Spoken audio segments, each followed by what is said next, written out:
Earlier today, former President Donald Trump appeared in this courthouse right behind me for the start of a civil lawsuit claiming him and members of his family lied on financial forms for nearly a decade. If you want to take part in the Syracuse mayoral elections, early voting has already started and will go through Sunday. If not, you can vote on Tuesday, November 2nd in the general election. Now, in just a few weeks, the Wild Animal Park will open up the Haven right behind me, with people staying in these lodges and wild exotic animals roaming these grounds. But for owner Jeff Taylor, he says getting this up and running has not been smooth sailing. Whitman School's Supply Chain Management program has been named a top 25 program in the country, according to Gartner Inc. The undergraduate program was placed at number 23 out of 55 institutions that participated in the survey. And former President Donald Trump is on the campaign trail in New Hampshire for the first time since his arraignment. Biden started in Brussels, where he had one goal: to unify NATO, the EU, and the G7. As of February 2nd, we can see we have around 500 cases in Onondaga County. This is what the university is going to base their decision off of when they're looking whether or not they should lower or increase their mask restrictions.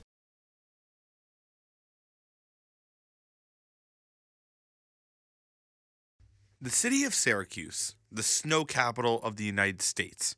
30,000 tons of rock salt and over 100 snow removal trucks hit its roads each year. But in 2024, that has all changed. This winter season, the Salt City is seeing less snow than ever. The city brings in 88 inches of snow per year, but this year, that number is just 28.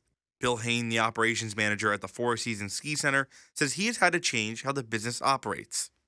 We have beefed up our snowmaking capabilities. Over the last few years, we've gotten better equipment and such to help make snow in warmer temperatures. Here at Four Seasons, they are firsthand seeing the effects of climate change as they have to use these artificial snowmakers behind me to pump snow and keep operating during the winter season. And that's something that's impacting the finances behind the business. That's more expensive, right? So that raises the cost of running the business. If that's going to become necessary to run a ski resort. Pop specializes in climate change economics and mentions how Hain and other business owners will have to spend more money on climate adaptation.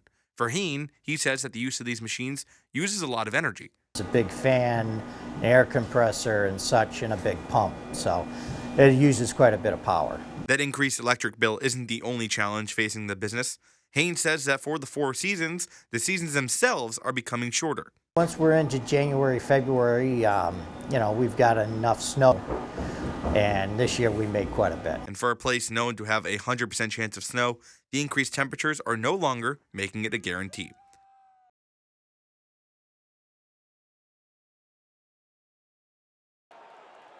The JMA Wireless Dome has seen its fair share of iconic moments. Syracuse knocking off number 2 Clemson in front of a sold-out crowd, John Gillen's buzzer beater to knock off 10th-ranked Duke, Gary Gates' iconic goal in the 1988 NCAA tournament, and just last night, the 2023 Media Cup between the Daily Orange and WAER. With custom jerseys, a broadcast on WJPZ radio, and the spotlight of Jim Boeheim Court, the members of both of these media organizations take the game very seriously. Everyone playing in this game cares a lot, and that's what life needs sports.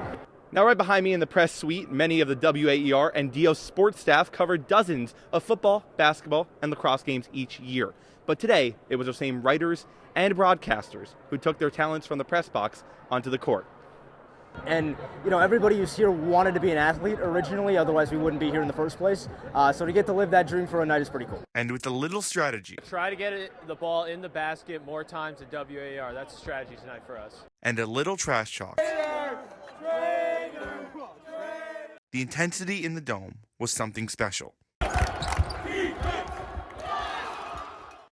In the end, WAER defeated the Daily Orange 54-40 in a statement victory.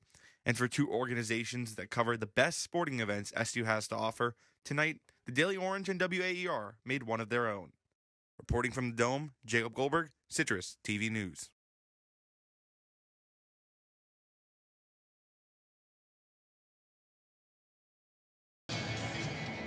The Special Olympics of Central New York hosted their Winter Games at the On Center this weekend. The games are an opportunity for kids across the region with cognitive disabilities to live out their dreams of being athletes. And sharing the ice with some of the country's best athletes is something that Simpiwe Makubela says the Olympians deserve. A thing of enjoying and living it. They're living this moment, it's part of their life, and they're passionate, they're buzzed about it, they're looking forward to it, and it's a great experience for them also. Now, right behind me here at the On Center, the Special Olympics of Central New York is hosting their figure skating event. This happens annually. And for those participating in this event, it's about a lot more than what happens on the ice. It's about what they do off of it. It means a lot to be able to make new friends and meet people and being able to improve your skills. That was the voice of Peter Daly. He says making friends is one of the things he loves most about the chance to compete in the Special Olympics. Like a lot of friendships have been developed because of the Special Olympics that I wouldn't have had otherwise. For Emma Cahill, another competitor, seeing her friends and her grow and beat their goals is what makes her happy. I just love seeing my friends do all of their accomplishments and have been working and setting their goals for skating since 2022 and now it's 2023. I really can't believe that my friends have been working so hard to this day. With their mission being, quote, joy for their athletes, the Olympians who took the ice today certainly had a smile on their face. Reporting from the On Center, Jacob Goldberg, Citrus TV News.